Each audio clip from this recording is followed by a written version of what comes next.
ये कहानी एक ऐसी दुनिया की है जहां एक पुरस्कार ताकत लोगों को सिर्फ देखते ही मार देती है और अगर कोई इसे देख ले तो वो खुद अपनी जान ले लेता है।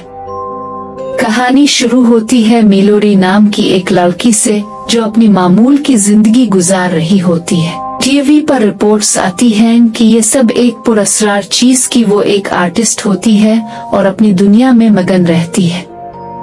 एक दिन अचानक शहर में अजीब खबरें फैलने लगती हैं कि लोग बगैर किसी वजह के खुदकुशी कर रहे हैं।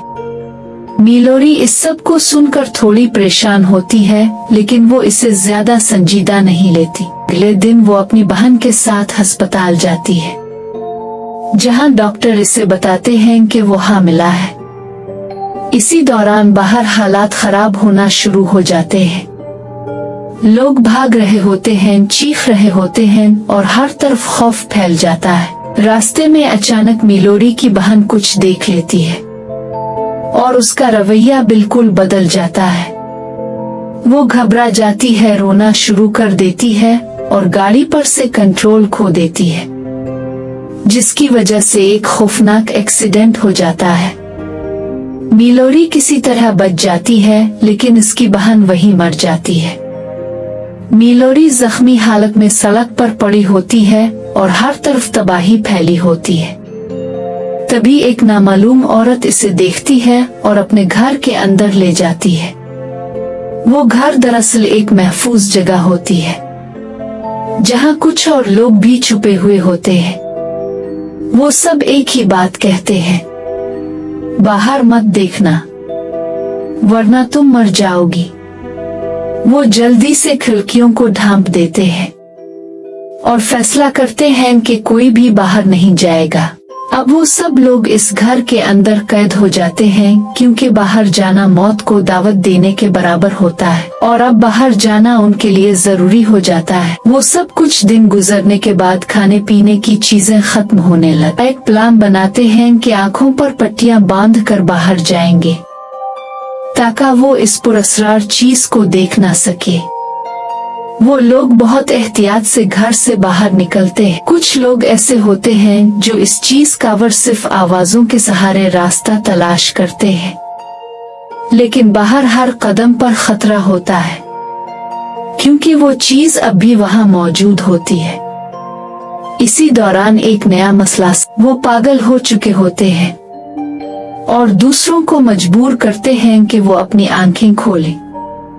ये लोग सबके लिए सबसे बड़ा खतरा बन जाते हैं। घर के अंदर भी हालात खराब होने लगते हैं।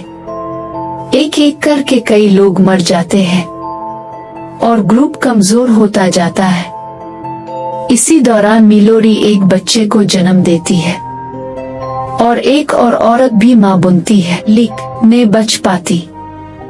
अब मिलोरी के पास 2 छोटे बच्चे होते हैं, जिनकी जिम्मेदारी सिर्फ इसी पर होती है। वक्त गुजरता है और वो उन बच्चों को सख्ती से तरबियत देती है कि वो कभी भी अपनी आंखों की पट्टी ना हटाएं।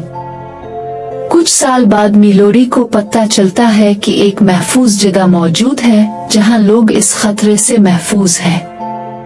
वो फैसला करती है कि वो अपने बच्चों के साथ वहां जाएगी।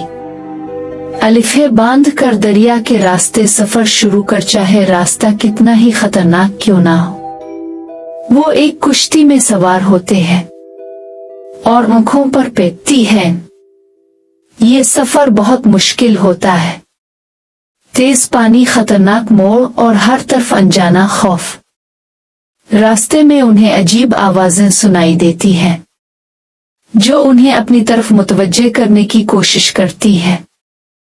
फैसला करना पड़ता है कि बच्चों में से किसी एक, कभी उन्हें किसी अपने की आवाज सुनाई देती है और कभी कोई उन्हें पुकार रहा होता है। ये सब दरअसल एक जाल होता है, ताकि वो अपनी आंखें खोल दें। एक मौके पर मिलोरी को मजबूरना को आंखें खोलनी होंगी ताकि वो रास्ता देख सके, लेकिन वो आखिरी लम्हे में अपना फैसला बदल देती है और अपने बच्चों को खतरे में डालने से इनकार कर देती है। आखिरकार वो लोग इस महफूज जगह तक पहुंच जाते हैं, जो दरअसल एक स्कूल होता है जहां अंधे लोग रहते हैं। चूंकि वो देख नहीं सकते, इसलिए वो इस खतरे से महफूज हैं। मिलोरी और उसके बच्चे आखिरकार सुकून की जिंदगी हासिल कर लेते हैं और एक नई शुरुआत करते हैं। और यही थी एक ऐसी दुनिया की कहानी जहां जिंदा रहने के लिए देखना मना था।